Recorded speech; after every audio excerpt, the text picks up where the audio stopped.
I'm not happy with that at all. And Clay, look, here's the thing. Here's the thing, right? So implied, sure, right? Pointing out, like the Congressional Budget Office does.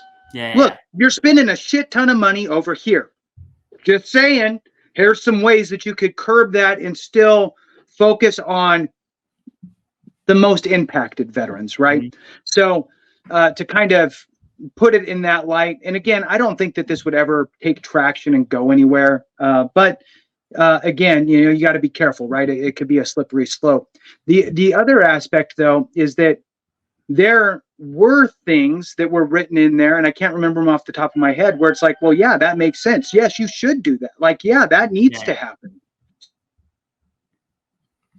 Yeah, I don't even. Go ahead. I'll cut this part out. Thanks. Did you freeze there? I did. Are you good? No, I'm good now. Okay, you're good. Did you say what you need to say?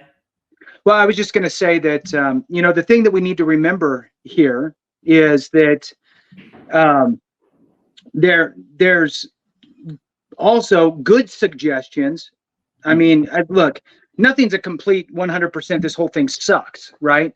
There are some good recommendations in there that actually make sense. Like, oh, well, yeah, that makes sense.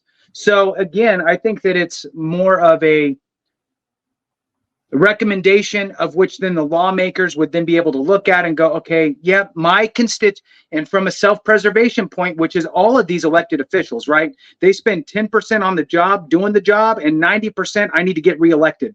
So they're going to look at, okay, well, what's going to get me reelected? What's going to get me fired, right? And let me try to do some good things for the people in my constituency. And I mean, hopefully that's the way that they're thinking. But if you raise your voices in your constituency to your congressional member, back to what you were saying about, is it really going to matter or not? It doesn't have to be Project 2025 direct related. It could be, hey, I just want to voice my support for veterans, and you better do great things for veterans. I just wanted to let you know, no, I don't need a response. Thank you. And you could do that in an email. You could do that in a phone call after hours. You could swing by their office and talk to one of their staffers. Every single congressional office has a staffer who handles stuff with the VA and veterans and military stuff. And you could talk with that person. And I absolutely recommend you do, so they know that you're watching, right? Mm-hmm. Hey, I just wanted to stop by, introduce myself. I'm a veteran constituent, and I hope that the congressional member does great things for veterans. And off you go. It's just one more notch that's helping us be a louder voice. Because Clay, I'll tell you what, there's many groups out here in the U.S. and there's a lot of groups that are smaller than veterans, but I tell you what, they're a lot louder than we are, and they get all kinds of things that they want. So if you, not even that we want new stuff, leave our stuff alone. You still need to talk, right? You still need to let people know we're watching you and we're here. And not only are we, but our spouse, our adult children, everybody who's impacted by us, right? Our sphere of influence. So anyway, I'm off my high horse. No. So I'm going to go ahead and pull up one of the good things that you had mentioned, at least how we interpret, or how I interpret good. I assume you would think this is good too, Jason. But right here, it says so this is on the VHA portion of Project 2025. It says, first and foremost, a Veterans Bill of Rights is needed so that veterans and VA staff know exactly what benefits veterans are entitled to receive, with a clear process for the adjudication of disputes. Basically saying, hey, VA, you can't make up your own rules, okay? And veterans have their Bill of Rights, just like we have the Second Amendment. Everyone knows what that is, okay? Amendments, constitutional rights. This would be like the VA's version of those rights for veterans. That, I think, is a solid way to get veterans and the VA kind of on the same playing field, because right now it's a little, skewed. Not the case. It's a little not the case unless you have like an attorney, and then you're paying out of pocket for companies, or you're paying out of pocket for medical opinions, Nexus letters, all that jazz. This kind of sets the standard. I think that's a good thing out of Project 2025. There are many things, and I want to gloss over the VHA side just because we did mention it, Jason. And the VHA side looks good and bad, in my opinion. One of them is Project 2025 essentially wants to privatize the Veteran Healthcare Administration or add a private supplement to the VHA, which I'm conflicted on. Personally, just as my belief system, I believe in the private world, but I also understand that when it comes to contracts and money, that gets skewed in about a second and a half. Who's getting paid? Why is that company getting paid over this company? You look at government contracting, it's never a clear-cut story, okay? It's always someone always knows someone who's on the inside. So there's definitely room for the good old conspiracy theory, right? When it comes to privatizing anything. But at the same time, I am a fan of private healthcare, right? I mean, look at VA disability claims.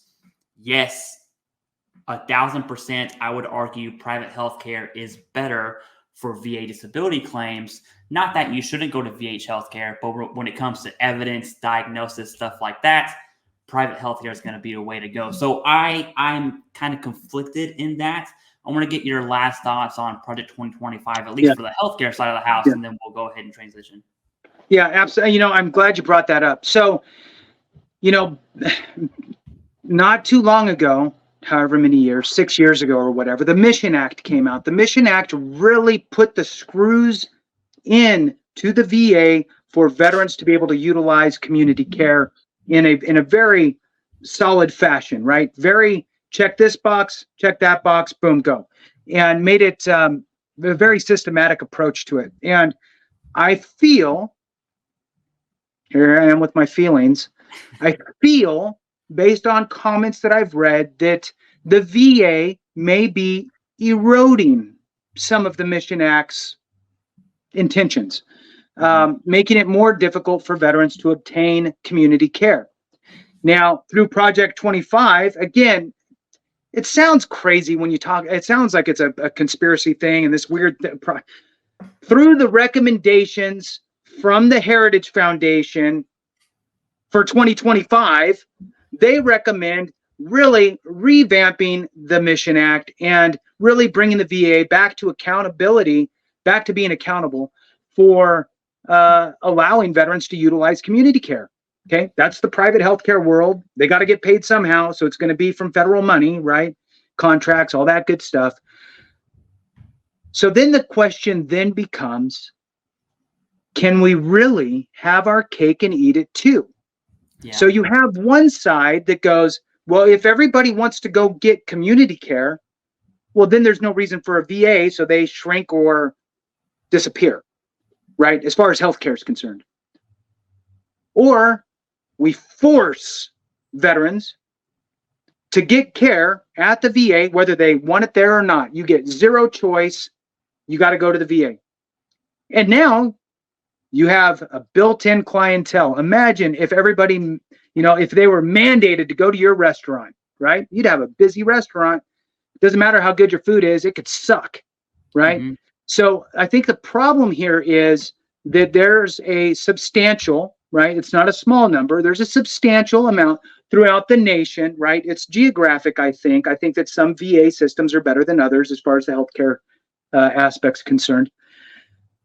But I think the question is really, what can the VA do to provide better customer service, a better customer experience, right?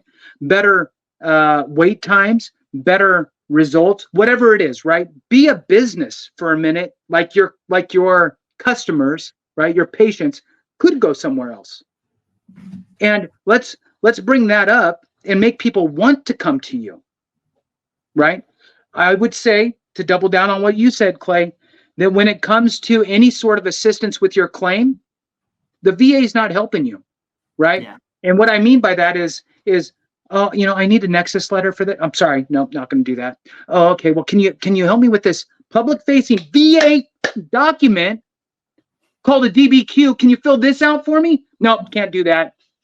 Well, okay, great. So now, although I'm a rated veteran in the VA healthcare system who can get all my care here, I'm now forced to go to the community and pay out of pocket to have some other doctor fill these things out for me? Where's that doesn't even make any sense. And guess what?